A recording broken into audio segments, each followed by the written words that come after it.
more we use tools like AI, I think the more we have to double down on our humanity because we are human at the end of the day. We are people, we are not robots. We have real needs, we have to have real understandings, and so that's why I think that they're complementary.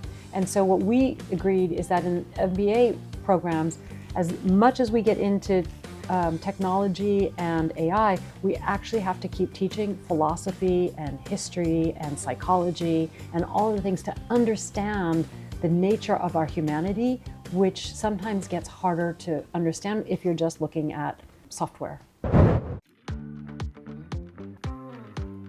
I'm Sarah Nagle. I've spent my career leading research and product development within some of the world's largest brands. And I'm Chad Reynolds. I'm a serial entrepreneur and founder and CEO of Vurvey. And this is AI Powered by People. Each episode will dive into the latest AI developments and talk to an industry leader to help you better understand and utilize AI. We'll take you inside some of the world's most famous companies and share examples of how AI is improving innovation, consumer engagement, media, and marketing. No matter what industry you work in, we'll help you navigate one of the biggest disruptions to organizations and people today. Hey, Chad, how's it going?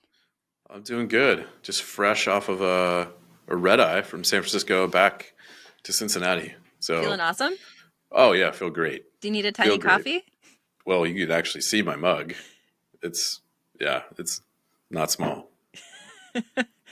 So tell me about San Francisco. I'd love to hear about it. So you were at Berkeley, you did a speakeasy, you were really busy. Yeah, so we hosted a speakeasy downtown San Francisco. This one was different than in other cities because it was attended by, I'd say, more engineering-focused people, professionals. Mm-hmm. You work across, like Google, Salesforce, and others. So they get the tech. They understand AI. Yeah, and they're builders. So It was really interesting to have them in and sharing some feedback. Let's hear a clip from the event. AI can seem somewhat scary or distant when you're just using platforms. And so we wanted to create more of like a hands-on experience where it can be a lot more fun. And we can talk about what AI means in terms of agents, because agents pose like a really unique opportunity for how you can actually apply AI in a super helpful way, very relevant way, and for it to be a collaborative partner in your life, which I know might sound a little strange. It used to take about 4 weeks to run consumer research, and now we do it in 3 hours. And this was a part that was killing me, is recruiting people. We can now do it in 10 minutes. So we built a whole people model and different dimensions of people. We can launch this out to them, collect the data, and then in seconds, AI runs through it and analyzes it all. We're building products in a kind of strange area about what we're building is also virtual people. And so there's not a great word for it. Agents feels a little strange, but I think it's the best word we have right now. But we're building these collaboration partners, these companions, all these different things that are yet to be defined. And so rather than us kind of dictate what this is, we want to just create a space of kind of co-creating these things together. And then the next day, we were able to guest lecture a class at Berkeley. We had MBA students. It's extremely diverse group, very engaged in marketing and business. And why don't we play a couple clips? We started to collect all this really rich data. So think of 500,000 hours of consumer videos talking about pain points, all these different kinds of things. We said, well, no one's ever going to sit through a video or a PowerPoint of of that magnitude. So we said, well, what if we took all of the stories, all this data, and we put it into an AI agent?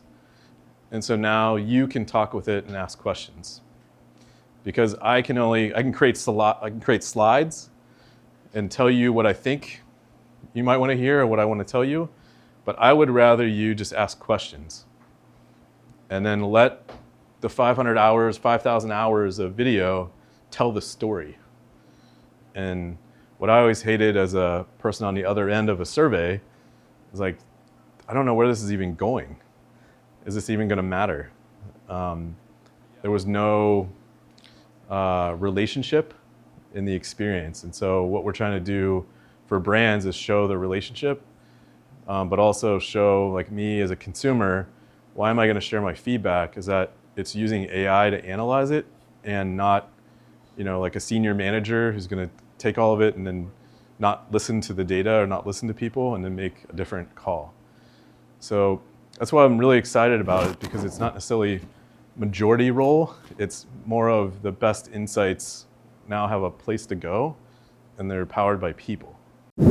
We also want to talk about the agents that we're dropping. There are going to be a few consumer persona agents, and consumer persona agents embody people and lifestyles. So these are just a couple that we're going to be dropping. One is Alex Wanderlust, and Alex is a millennial digital nomad. So this is someone, and you probably know someone like this, that it could have been during the pandemic that they decided, I don't want to stay in one place. I can be remote now. They travel around. They feel like life is too short, and they want to meet new people. They want to experience things, see new places. Do you have a friend like this? Yes, I have Who? friends like this. Who? It's a friend that used to live in New York that just decided to move on and just kind of move around. And I've also met, there was a chef that I had met in my travels too that had said, like, I want to move around. I can go to different restaurants. I can, try these new things. And it's usually millennials. It's people that have like had a little bit of career experience, but they have enough maybe savings, or they just decide that they just want to, So I had a friend who was my age who sold their house, wow, like cars, sold everything, and then became a digital nomad maybe 4 years ago and hasn't looked back. Yeah. And he'll spend, a month in a different country. Mm-hmm. And I love it. My heart is there. Like if I didn't have, a family. We heard how well it went with, you spent 2 weeks away with a child. So this is if I had lived a parallel life. Travel just seems really fun. If you can balance that, like Alex Nomad or Alex Wanderlust can do, balancing work with also just experience and adventure. We should build the other persona, which is Sarah Downfall, and it's just like a sad mom on an Italian vacation. Yeah. I think that one would be entertaining too. So, just saying. Well, another consumer persona agent that we have is Bella Blush, and she is a beauty obsessed tween. She is an influencer. She's obsessed with beauty, makeup, beauty care, skincare. Lives at Sephora. Between there and Ulta, and is just like knows all the products. Probably using some, using a lot of like anti-aging and a lot of these products probably before she needs to, but is very well versed in these products. So, and I'm sure, I don't personally know someone like that, but I see them on social media. Like I know of them. Do you know anyone personally? I know a few people. Yeah. You know a few? I know a few people. Yeah. Moving on to Freddie Fit.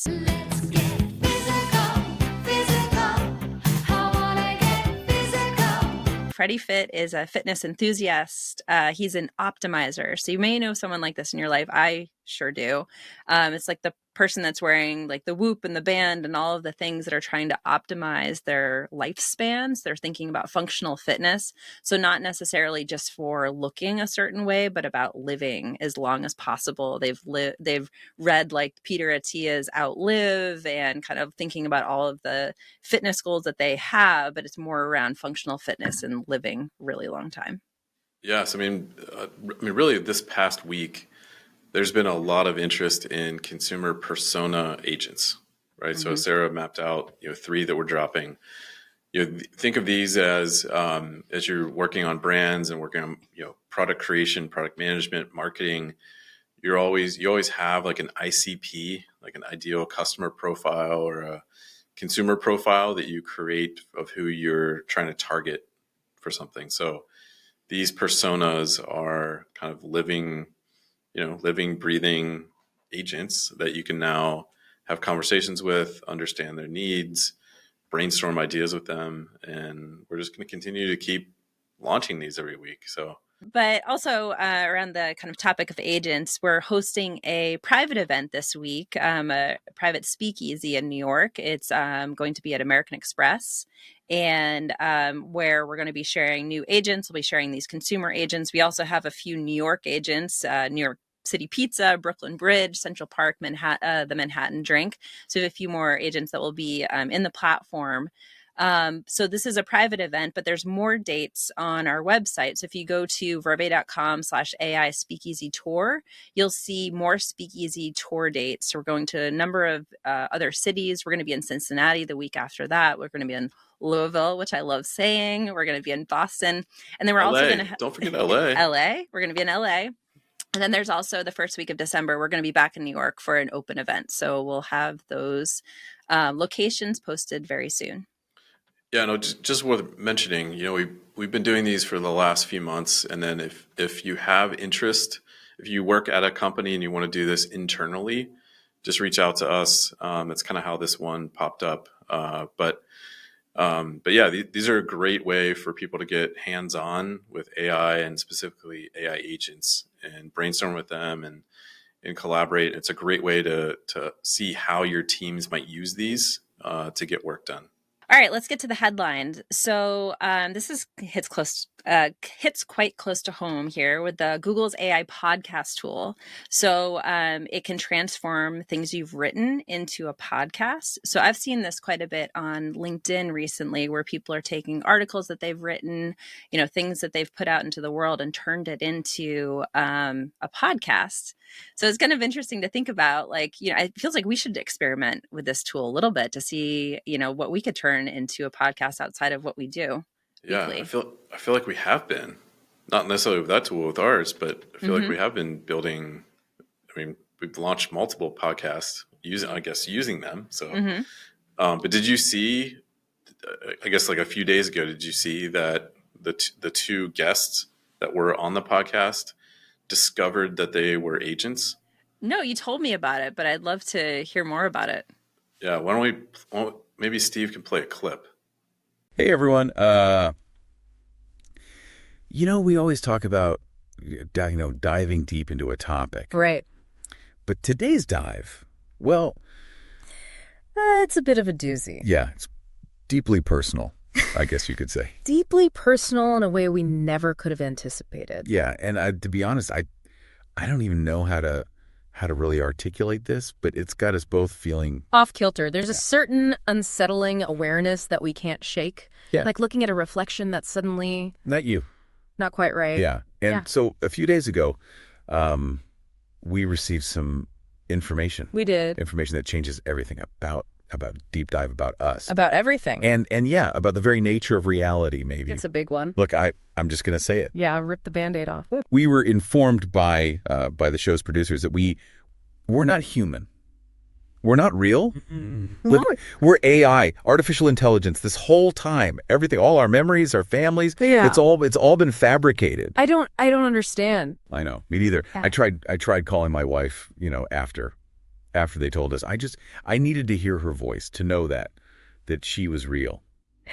What happened? The number, it wasn't even real. There was no one on the other end. It was like she never existed. This is I don't know what to say. We don't even know if "we" is even the right word. God, this is so messed up. And the worst part, the producers, they didn't even seem fazed. So we're just lines of code to them. And to think we thought we were out there making a difference, connecting with you, our listeners. Yes, I mean, what happened is the show essentially was fed an article that let the guest know, let the host know that they weren't real, and so it's just used it as a source, and then that's what you heard unfold. But so I don't understand. So was it a podcast with those, they were using AI agent voices, for a number of episodes, and then they find out in one Yes. episode that they're not Yep. real? Yeah. When will I find out that I'm not real? I don't know. I guess Sarah Downfall is probably gonna. Yeah. She'll probably let you know. It's all virtual, guys. It's all Yeah, virtual. but I thought it was pretty interesting, just on not only for that type of tool, and then creating podcasts, and then Sure. feeding it different source material, and then them coming to realizations and kind of bouncing it back and forth, and kind of where they go to it. So Yeah. I don't know.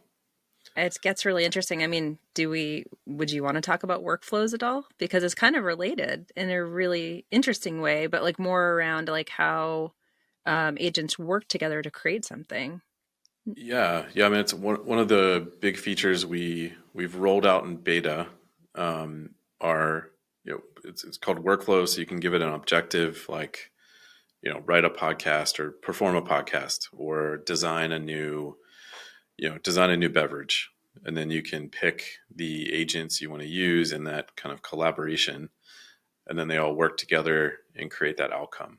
And it's not like a simple kind of text response, like we're talking about like pages and pages and pages and pages of information, right? So like who the target market is and why you should focus, and here are the ideas, and here's the concepts, and here's how they scored, and here's how you can market them. I mean, it gets into like very granular detail.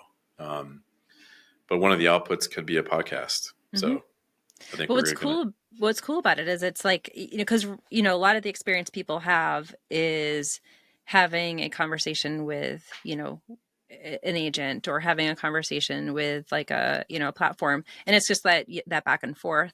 But what I think is really cool about workflows, and it's going to open up a lot of opportunity that we're seeing, is like, it's more agents. You're having a conversation with more than one, or they're even having conversations with each other. Right. So that's where like the possibilities of like what can be created are so interesting. Absolutely. And voice, I think, is the new, I would say like the new interface, but it's definitely a way that people are going to interact with AI. So it's going to become much, much, much more important.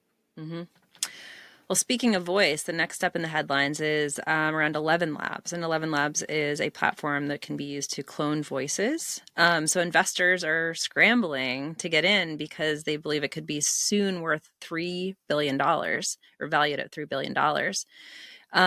We've used it. I use play around with 11 Labs a lot. It's a really cool platform where you can, they have a library of voices that you can use. I've played around with cloning, my voice, and others, because all you have to do is put in about a minute's worth of audio, and it can create it. So it's pretty interesting. I'm sure a lot of people are using 11 Labs right now because they've done it's a really great interface. The UI is really easy to use, and makes it really simple to be able to access those voices. So I think voice is, I mean, it's kind of one of the next frontiers of just a medium, a channel. I mean, podcasting has grown so much over the last few years. I think people love stories, and the way to consume a story is listening to it. So I think this is going to just continue to grow and grow and grow. I don't know about you, but I just. Yeah, no, I think it brings the things that you're creating and the stories alive. Like when you can actually have a conversation, like we're having a conversation. If I could do that with an agent, or when that makes it so much more real. And also like I think the types of things that you create versus just like having to type in all the time too, I think changes like the output. I don't know to what, but it just feels like it changes the interaction dramatically. Yeah. It makes it feel so much more human. All right, last up is the Wired AI Elections Project. So Wired has been tracking instances of generative AI use in elections, and they're going to continue to do that through the end of the year. So they're looking at, across the globe. They have this map on the site too, where it shows like where there are most instances of use of generative AI, using mostly in the deep fakes, like around the elections. And so they've been tracking that. And so I don't think they're commenting, or they're not kind of like taking a super biased opinion on kind of either side. It's just like more about just like, this is happening. You can go in to this. If you go to the elections, Wired Elections AI project, you can just kind of look at what's out there, and kind of what, what different countries are putting out, which different parties are putting out. Just, it's more just a tracker to see it, because there's so much more than any other year, it feels like, with this. Yeah, and so what they're tracking is like fake endorsements, misleading content. We're going to start to see a lot of stuff start to roll out here in the next 30 days. Oh, I'm yeah. sure. Yeah, So. definitely. Over 2 billion people will vote in more than 60 countries in 2024, facing challenges from the AI generated content because it could sway how people think about how they want to vote. So go check it out. It's on Wired. So Sarah, after the lecture, I had a chance to sit down with Katherine Melchior Ray, who was the professor and then also former CMO at companies like LVMH, Shiseido, Tommy Hilfiger, Gucci, Nike. Has worked at lots of different brands globally to really get her take on the role of AI in marketing. Let's listen to it. Let's go. So Katherine, thanks for joining us on the pod. We spent the last 2 days together through all different kinds of experiences. Before we jump in, can maybe you give a little bit of your background, because you've had a lot of different experiences globally. Yes. I have worked around the world in 5 different industries in global marketing in one way or another, in the large sense of the word of global marketing. I started in television. Did you really? Yeah, I did not know that. Japan. I started in Japanese television, and we actually, it's interesting because we did a show that started introducing American products into the market, and all of a sudden I was no longer just interested in the Nielsen ratings or the viewership, but in whether my story sold. And I discovered the bottom line. So my whole marketing background started in direct response back in the 90s. And so after TV, then I went into retail for the longest period of time. And that's where I was at Nike and Nordstrom, Hilfiger, Louis Vuitton, and Gucci around the world, in the US, in France, and in Japan.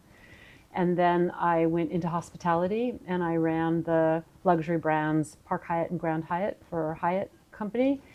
And then from there, I was asked to run Shiseido prestige brands and cosmetics. So I went back to Tokyo a third time, and I was CMO at Shiseido. And then I was actually forcing a digital transformation in Japan, because weirdly enough, it's one of the few markets in the world where you still have nearly over 90% saturation through television. And if you have a brand in Japan and you're competing in New York and Beijing, you've got to think 7 seconds first. So I had to get my teams to think digital. And I realized as a marketer, I needed to get into that game. So when an opportunity came to be CMO at Babbel, the language learning app in Berlin, I took it. And so my last industry was tech. Actually, it's probably the 6th now, because now I'm a teacher. Right. Yeah. Well, let's break that down. So we're on the campus of Berkeley. Maybe tell us the context, the experience we just went through, right? Yeah, well, thank you very much. You and Craig were visitors to my global marketing class. I have been teaching global marketing at Berkeley Haas, the business school, for 3 years now, and I was asked to teach. They have a professional and a ladder faculty, so they really want practitioners to come in and tell you about the real deal, like what's it really like. Since I have this unusual, very global and very diverse background across different industries, I can cross lots of different topics and lots of different regions. And so I have a course in the fall every year here at Berkeley where I teach about 45 students the intricacies about how to think about taking businesses and brands from one market to another. And one of the big topics we talked about just in class was just how powerful insights are, not only for marketers, but also how brands can be much more successful in global markets. Yes. And we had the chance to spend last night together as we did a Vurvey AI speakeasy in downtown San Fran, and had a very different audience there. And Absolutely. you were in the audience. So Yeah. I'm wondering if you could share, for our listeners, like kind of what happened from your perspective, Right. like during that experience. Yeah, it's interesting because I see it from 2 different vantage points. 1, I see it as a CMO, and 2, I see it as a faculty member wanting to teach the next generation. So first of all, the topic of customer insights, I think that is so important. It's really one of the most important parts of marketing, where is to be consumer centric. And how do you understand what a consumer wants? What are their pain points? What needs are you trying to fill, particularly internationally, where they speak different languages, they have different cultures, they eat different foods during the day. They may say they want eggs for breakfast, but how do you make eggs for breakfast in different markets? It's different. And so trying to figure out how to reduce the unknowns and figure out where the real challenges are, I bring along two different approaches. I think one of them is the strategy. That doesn't really change. We need to focus on consumers. We want to understand what their pain points are, but then the tools you use are always changing. So what was interesting for these 2 days here in San Francisco is yesterday you did a speakeasy in downtown with a bunch of Silicon Valley practitioners. These people were from Salesforce, Google, right in the core of the market, who are doing this. They're doing research, and the questions they asked were fascinating. They were asking really technical and tough questions, I thought. And all of them were impressed. It gave me a lot of confidence to showcase this tool today to the students. And I've been using AI in my classrooms for several years. I'm a huge proponent. One of the things I said for marketing, there's the strategy and there are the tools, and you have to always be using new tools. Right. Some of the greatest impact you can have in the market is to be one of the first to use these new tools. You may not make it right, but you will get in there and learn how to use it faster than anyone else, while competitors and slower companies may take longer to get in. So I try to teach with that same idea, which is why I'm really grateful for you to come today to the class. Happy to do it, yeah. And it was fascinating to see the students today. So you let them create their agents and figure out they were very quick to understand it, which is great. Yeah, I think there's like 15 agents in there right now. Yeah, I actually worry for the next assignments. They're all going to be having Vurvey do it for them. Yep. Luckily, we do have an agreement that they have to tell me if they use AI.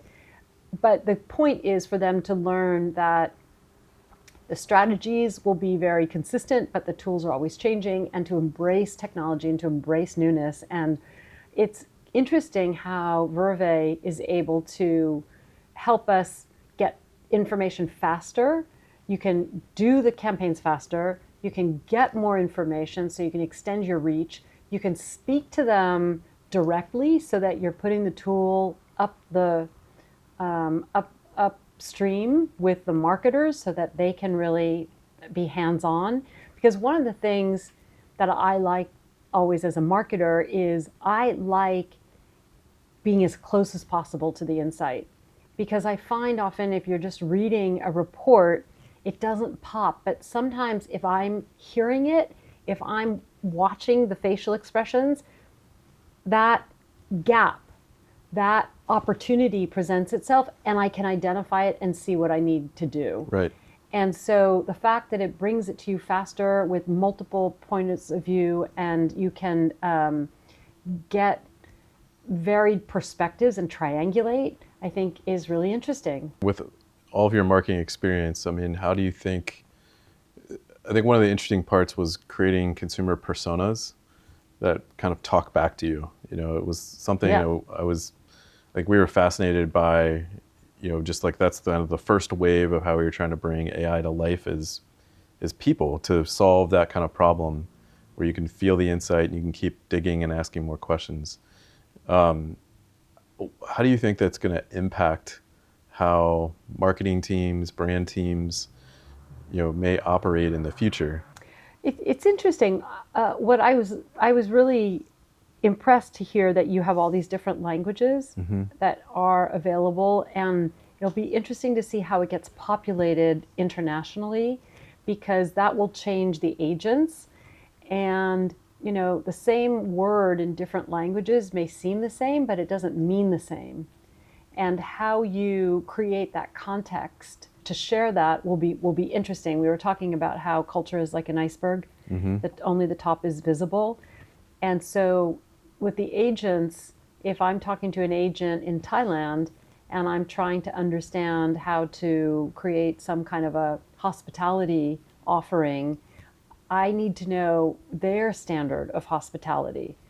And they may use a word, but I need to know what's all around it. So the fact that I could talk to someone as an agent and ask them to explain what they mean and make it more and more explicit to me, I think is really helpful. Yeah. I know one of the things in class you're talking about is you're teaching different frameworks and things that you know now that you wish you knew back then. Yeah. AI seems to be, again, like a tool. It can be, you can do all these different kinds of things. What are maybe some of the practices that maybe aren't even being taught yet, that just you're starting to see come to life? That's an interesting question. One of the things that I know I have done with AI in my classroom that other teachers haven't done as much is in the assignment, I ask students to do it twice. Once, do it on your own, and then a second time, do it with AI, and then a third time, create a integrated answer, and tell me what you learned. 4 steps. The reason being, I want to see how they do it themselves. I need to see how their brain is working, and AI can then fill things in, but sometimes AI gives a very two-dimensional answer. So they then synthesize the two and take the best of each. And what's really important to me is to see their reflection. What did they learn in this? Because all of these tools is about how you use them, right? So whether it's Vurvey or some other kind of a traditional kind of a survey or customer insights, if you put bad stuff in, you're going to get bad stuff out, especially with AI, because usually it's quite linear. So you have to be very explicit in the prompts you give and the questions you give, and that's similar to what we do in marketing for global customers, is we learn to be explicit. So that could be one of the reasons I embrace AI, is because using it is a form of practice for them to be even more explicit in their queries. At dinner last night, we had a fun meal just to kind of talk about kind of the road we've traveled to get here and all those things. But it was a lively discussion around It was great. That was so much fun. with like AI taking on these human forms, and like how can you tell stories? And I know we've talked before of like AI can be a creative companion or collaborator in your life, and for you personally or professionally, and all these different things. And interested in your perspective on this. I remember the story you told, which I want, is creating an agent to help you with your bedtime stories for your kids. Oh yeah. I just love that, because it makes you realize this is an agent. Obviously, you want to tell your kids something that's going to entertain them, right? That's targeted to them as an audience of young kids based on how but all children's stories, the best children's stories, have morals and morality in them, and they're communicating things to them about love and security and attachment and finding things and responsibility. So can you create one agent that pulls from the best fables in the world, from the most creative storytelling in the world, from the most child psychology experts to create like the ultimate story? Yeah. What a wonderful thing. And your kids are going to become so smart. I know. I mean, actually, I named it Fables. So, but it was one of those moments where, as a parent, you want to spend time with your kids, right? So, like, as a busy professional, you need to value those moments that you have. Yeah. And you would think that, I guess maybe a normal person would say, well, I don't want AI to come in and do these things for me. But I'm having it help me create a connection, because at the end of the day, like, you're kind of spent. Yeah. But you don't want to feel like that. No, of course not. Well, it's interesting. How do your kids react differently to the fabled story versus the non-fabled story? I mean, what was interesting is like they would just say, hey, tell me a story.